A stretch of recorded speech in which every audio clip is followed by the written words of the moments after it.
देखिए, नवाज शरीफ साहब को ना खुद भी है ना गौर करना चाहिए अपनी सियासत पर ना, कि आज आपका सवाल है कि नवाज शरीफ साहब का जो एंट्री है वो सियासत में एक बहुत बड़ी पेशरफ्त है। ये ये ये नौबत क्यों आ रही है कि आप ये सवाल पूछ रही हैं? मतलब वही हुक्मरान जमात के, एक सियासी जमात के जो है वो सरबराह है, तो वो रूपोश क्यों थे, या जो किनारा कश क्यों थे, या इसको और आसान लफ्ज़ों में बैठ ले कि उन्होंने वो किसी खामोशी क्यों इख्तियार की हुई थी? क्या वजह थी? किसी ने रोका था उनको? उनको तो रोज़ाना की बुनियाद पे पार्टी को मुतारिक रखने के लिए, फ़ाल रखने के लिए, कारकुनों के अंदर वलवला बरकरार रखने के लिए अपनी किसी न किसी सतह पे तो एंट्री देनी चाहिए थी। आप प्रेस कॉन्फ्रेंस नहीं करते, लेकिन आप तंजीमी सतह के इजलास तो जो है वो करते रहते। और ये फतह के बाद अगर आप अपनी इसको कामयाबी समझ रहे हैं, तो फिर इसका मतलब ये है कि आप जो है वो या तो हकायक तक पहुँच नहीं पा रहे, या फिर आप हकायक समझ के उस हकायक को हकायक नहीं समझना चाह रहे। इन्हीं दो बातों में से जो है वो एक बात हो सकती है। दूसरी बात, मियां साहब ने एक बात बिल्कुल सही की कि जो लोग इमरान खान को लेकर आए थे, इमरान खान के साथ वो भी उतने ही बड़े मुजरिम हैं, उन्होंने भी पाकिस्तान का वही सत्यानाश कर दिया। ये बात बिल्कुल सही है मियां साहब की। भाई इमरान खान का दौर कोई आइडियल दौर तो नहीं था। जो इमरान खान वादा करके आए थे, जिस बुनियाद पे वो उन्होंने इलेक्शन जीता था, कोई भी उसमें काम नहीं हुआ। वैसे अगर इमरान खान की हुकूमत के दौर का तजिया करें तो वो एक नाकाम दौर हुकूमत था, किसी को इस बात पे जो है वो इख्तिलाफ राय नहीं है। अब आपकी हुकूमत है, अब आप ये कहते हैं सत्यानाश कर दिया। सत्यानाश किसी के घर का तो नहीं किया था ना, मेरे पाकिस्तान का, इस पाकिस्तान का, हम सबका पाकिस्तान है ना, इसका किया था ना। करें आप कार्रवाई, किसने रोका है आपको? कुछ लोगों ने इमरान खान को लाकर इस मुल्क का सत्यानाश किया है, तो सत्यानाश करने वाला इमरान खान तो जेल में है ना, वो तो आपने बंद कर दिया घड़ी चोरी पर।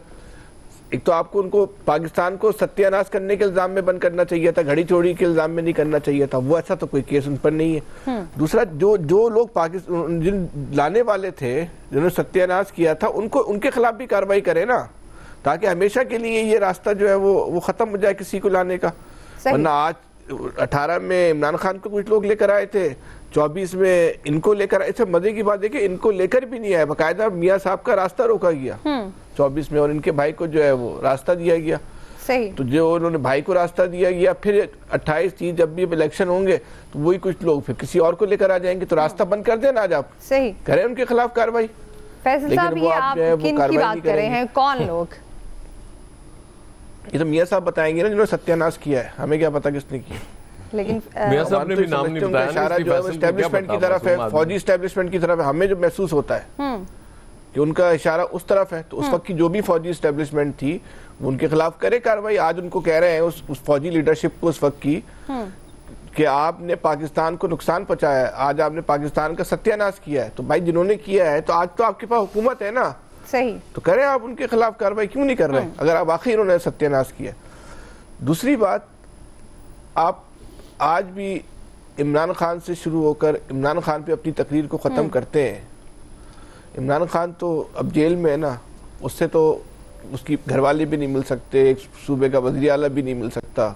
सही। तो इमरान खान से आप जो है पंजा आजमाई करके आपको क्या मसला ये हासिल हो रहा है? बेहतर तो ये है कि आप अपनी इस वक्त सियासत करें, अपने काम बताएं, एक नए रोशन पाकिस्तान की जो है बुनियाद रखें।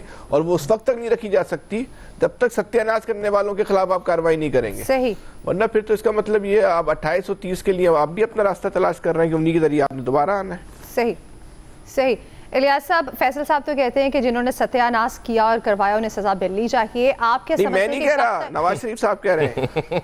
वो तायद कर रहे हैं। मतलब आप फैसल साहब तायद तो कर रहे हैं ना उनके इस बयानी की जो उनकी जानिब से कहा जाता है। इलियास साहब, आप क्या समझते हैं, कब तक माजी की बातें दोहराई जाएंगी, आगे की बात नहीं की जाएगी? क्योंकि मुल्क को अगर इनके मुताबिक तरक्की की राह पर गामजन किया तो आगे की बात होनी चाहिए। देखिए, ये सिस्टम है, वो इस बात को देखें करेंगे जी। उनकी गवर्नमेंट एक चल रही थी, सक्सेसफुल गवर्नमेंट की थी।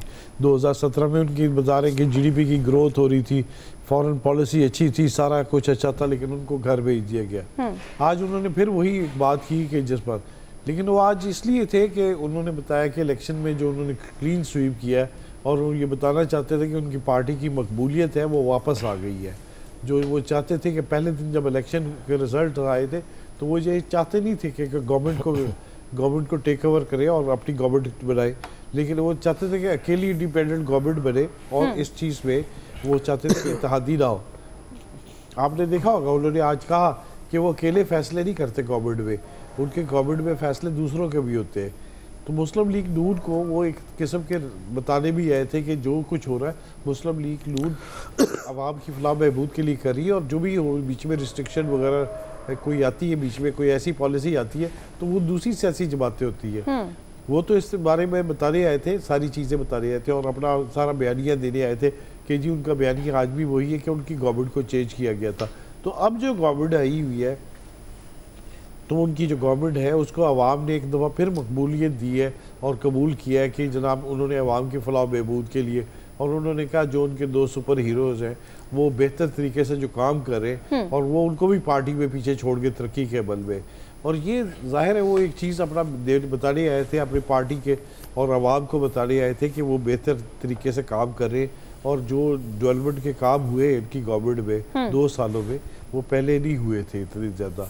और जो आज उन्होंने देखा कि घरों में घर भी लोगों में तकसीम किए बेघरों में, तो ये जो चीज़ें हैं कि वो जो कह रहे हैं कि पहले जो उनके साथ ज्यादती हुई है तो बिल्कुल उनको चाहिए, उनकी गवर्नमेंट है इस वक्त, वो जो लोग मुलव्वस थे उनकी गवर्नमेंट को भेजने में, बल्कि उनको ये भी तस्लीम करना चाहिए कि ये प्रैक्टिस अब सियासतदानों को छोड़नी पड़ेगी कि किसी के कंधे पर चढ़ के गवर्नमेंट बनाना, और इसको एक बिल्कुल इसको सियासी अमल को सियासी अमल रहने दिया जाए कि वो जो हो कि बिल्कुल जिसको अवाम खुद करे बजाय कि किसी के कहने पर आए, और उस तरह आए जिस तरह एक जमहूरी अमल के तरीके के ज़रिए आते हैं, और उस तरह ज़रा आए वो, क्योंकि इस चीज़ को तो कोई तस्लीम नहीं करेगा कि वो कहेंगे जी हम जमहूरियत के ज़रिए ही आए सारे।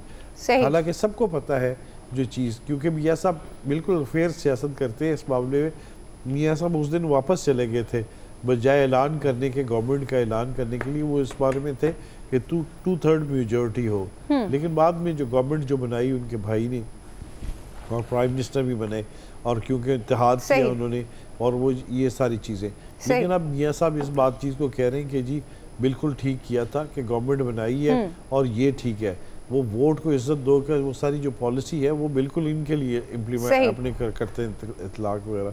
लेकिन अगली जो गवर्नमेंट है वो जो टेक ओवर किया था जिन्होंने इनसे, तो वो उनके जो कह रहे हैं तो बिल्कुल इनको चाहिए बिल्कुल ऐसी कानून, बिल्कुल ऐसा ही अमेंडमेंट्स आ रही है, एक और 2-3 अमेंडमेंट्स करें कि आइंदा से ऐसा कोई अमल ना किया। सही, बिल्कुल। और वो क्रेडिट कराएं कि नवाज शरीफ ने ये कहा है कि शहबाज शरीफ और मरियम नवाज बेहतर काम करें, उन्होंने उन्हें भी पीछे छोड़ दिया। एक्सपर्ट्स की राय आपने जानी। यहाँ वक्त है ब्रेक का। ब्रेक के बाद बात करेंगे मुल्क में महंगाई और बेरोजगारी बढ़ चुकी है और इसका जिम्मेदार कौन है, एक्सपर्ट्स की राय लेंगे ब्रेक के बाद।